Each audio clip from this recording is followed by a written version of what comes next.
Chapter 14. I am still sick and my throat did get worse yesterday, but I feel pretty good now, so please bear with me.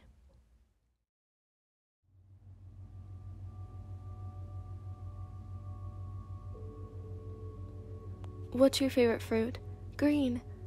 That's a color. You rubbed your neck. I know. You said the first thing that pops into my head. Cosmo sighed. Okay, let's try something more simple. Do you have any siblings? No. Good. How many fingers am I holding up? He held up his left hand. 3. Perfect. Okay. Ready?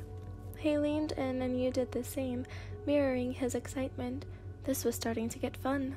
Yes, you prepared your mind for whatever might come out of his mouth. How many friends do you have? Like 3 or 4? Well, you guess Akabane could be considered a friend, and although you and Rio were on bad terms, you still considered her a friend, your best friend. However, you weren't supposed to consider anything with these questions. They were random. How much do you hang out with them on a regular basis? Not a lot. You tried not to bounce in your seat as you waited for his next question. Do you have feelings for one of your friends? Yes, You whipped your head around, looking at Cosmo as if he had betrayed you in some way. His grin indicated he didn't see anything wrong with what he'd just done, just like his damned nephew. You thought mildly. You cleared your throat. I mean, no, I do not. Then you looked away. Apparently, Cosmo wasn't buying any of your shit. Are you sure about that? Statistics say, he tapped his clipboard, that 95% of immediate responses are the truth. He looked up. It's like how being really drunk loosens the mouth.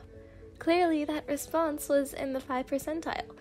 It was wrong, and he was wrong as well. You didn't like anyone in your friend group, nor anyone at school. They were all snobs. A chuckle almost erupted from your throat. The only person you could think of was, no. No, you're not going down that road. Never. Your body language says otherwise. Usually the 5th percentile are thought-out responses to thought-out questions, and I've seen no indication to you knowing what my questions were going to be pre-hand, let alone saying remembered responses. He took in a breath, let it out. Of course, that is only 3% of the 5, but the other 2% are deemed crazy, insane, unstable, and therefore unable to give suitable or logical responses. You were shaking your head. I don't know why I said that. You looked Cosmo in the eye. Honest. He nodded as if in understanding. Your mind twisted and you asked, is it really relevant though? He shook his head. A small smile edged to his lips. Not at all. I am sorry if I have trotted into personal territory though. And he looked like he actually meant it. Thankfully, you didn't care all that much. It wasn't that personal. How could it be? You didn't even know who you supposedly liked. There was one way you might be able to find out who it was, though. Although you had speculations, you could be entirely wrong.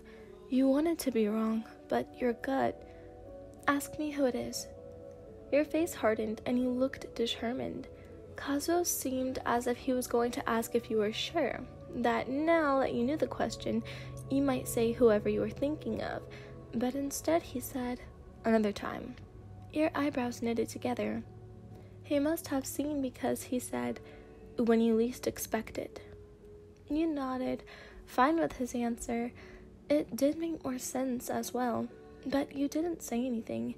A timer in the back went off. Well, that's time. He collected his clipboard and shoved it into a satchel. I'll see you next week. He smiled and you smiled back. Then he waved and left. Your parents came out of their room as if they were listening in on your conversation. How rude, you thought, then thought out loud. Why did he say he was seeing me next week? He also didn't seem like the doctor you implied. Your parents looked at you with pained expressions, but you were pissed, and they had no right to act as if your outburst was disrespectful. You glared, hoping they'd crack under the pressure. They did, much to your liking. He's a psychiatrist, they said. You gasped so loud, you might have thought someone was breaking into your house to steal your math notes. You two think I need to be diagnosed? No, just, we think you might be bipolar, one of your parents yelled. You gasped even louder, even going as far as to lift a foot off the ground, place a hand on your heart, and turn away slightly. Oh, don't give us that. You glared, but your parent ignored you and walked into the kitchen. Come on, I'm not bipolar, I just joke a lot. You walked into the kitchen as well. Yeah, but the way your attitude has been, we just want to make sure we know you're okay. I guess, but I don't need to continue seeing him.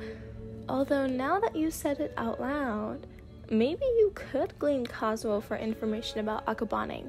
For blackmail purposes, of course, not to clear your curious mind. You cleared your throat and your mind. Of course, that too would be great. Good, you thought, not great. And if you don't think you need to see him by then, one of your parents was saying, but you had completely blacked out and had no idea what they were talking about. You cut them off and said, yeah, sure. They looked at each other, one of them frowning, the other smiling. Perfect. The one that was smiling said. You headed to your room, faster than usual. You might have even had a pep in your step. If Akabane ever saw you skip, you dreaded the day. You shut the door to your room and threw yourself on your bed to calm your fluttering heart. Your phone dinged. It was still on the charger. You had been avoiding it for the past 4 days, ever since that encounter with Rio on Friday. You shook your head and reached for it, finding that you didn't feel sick when you looked at it. The message was from your desk mate. They were saying something about how you had a big project coming up, and if you didn't show up the next day to discuss it with them, they would disown you permanently. You rolled your eyes and swiped past the 30 messages. Rio popped up.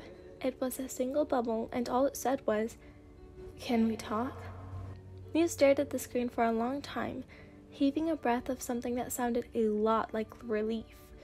You thought over your response, eventually typing back, "When and where?"